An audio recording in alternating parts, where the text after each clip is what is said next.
Sir అయితే ఇప్పుడు neat long term ఉంటే సో ఇప్పుడు మనం ఎవరు తీసుకోవచ్చు ఎవరు తీసుకోకూడదు మీ పాయింట్లో? ఈ క్వశ్చన్ నిజంగా చాలా ఫ్యామిలీస్లో నీట్ ఎగ్జామ్ రాసిన నెక్స్ట్ డే ఎవరైతే ఎగ్జామ్ బాగా రాలేదనుకుంటారో ఓ డిస్కషన్ పేరెంట్స్కి పిల్లల మధ్యలో. ఈవెన్ ఎగ్జామ్ రిజల్ట్స్ వచ్చిన తర్వాత కూడా మార్క్స్ తక్కువ వచ్చినప్పుడు అసలు ఇప్పుడు నీట్లో 1 lakh సీట్స్ ఉంటాయి త్రూఅవుట్ ఇండియా, రాసే వాళ్ళు 23 lakhs ఉంటారు.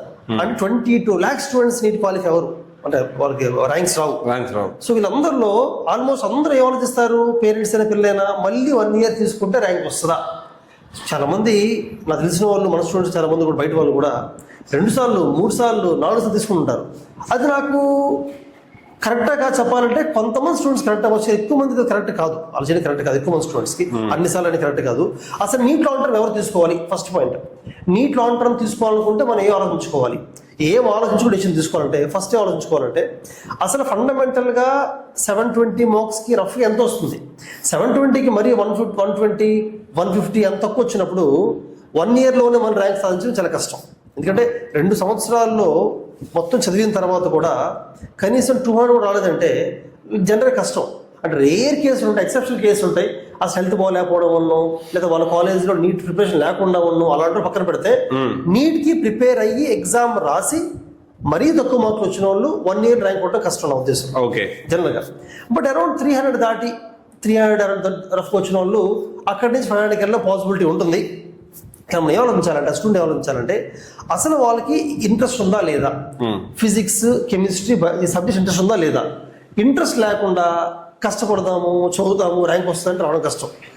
పేరెంట్స్ కూడా ఏం ఆలోచించాలంటే వాళ్ళు బైపీసీ చేశారు కాబట్టి ఓన్లీ ఆప్షన్ డాక్టర్ అవ్వాలి, ఎంబీబీఎస్ చేయాల్సిందే, మరి బైపీసీ అయింది ఎంబీబీఎస్ చేయాల్సిందే అమ్మాయి మా అమ్మాయి మా అబ్బాయి అని చెప్పి లాంగ్ టర్మ్ జాయిన్ చేస్తుంటారు. అది కరెక్ట్ కాదు. వాళ్ళ ఇంట్రెస్ట్ తెలుసుకోవాలి. ఎంబీబీఎస్ బీడీఎస్ కాకుండా వాళ్ళే బయోకెమిస్ట్రీనో బయోటెక్నాలజీనో మైక్రోబయాలజీలో గేట్ చేసుకున్నాం అనుకున్నప్పుడు నీట్ లాంగ్ టర్మ్ అనవసరం. No to come here. అంటే ఎంబీబీఎస్ ఒక్కటి ఆప్షన్ కాదు.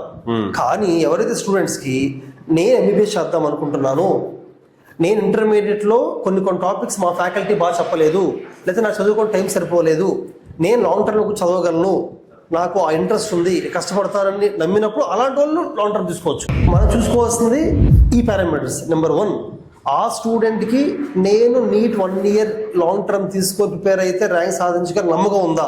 నమ్మకం ఉండాలి ఫస్ట్. స్టూడెంట్స్ చాలా ఇంపార్టెంట్. ఓకే. నెంబర్ 2 years బాగా చదివి ప్రిపేర్ అయ్యి రాసి బాగా తక్కువ వచ్చాయి అనుకోండి, మళ్ళీ 1 yearలోనే ఇంప్రూవ్ చేసుకోగలరా? Second thing. థర్డ్ థింగ్, అసలు వాళ్ళు ఎంబీబీఎస్ చేద్దాం అనుకుంటారా, వాళ్ళ మైండ్లో వేరే ఆలోచనలు ఉన్నాయా? Third thing. So fourth thing, వాళ్ళు లాంగ్ టర్మ్ చేస్తే రైట్ మెంటార్స్ రైట్ కోచింగ్ ఉందా లేదా, రైట్ కాలేజ్ ఉందా, వాళ్ళకి ఆ కాలేజ్ మీద ఆ ఫ్యాకల్టీ నమ్మకం ఉందా?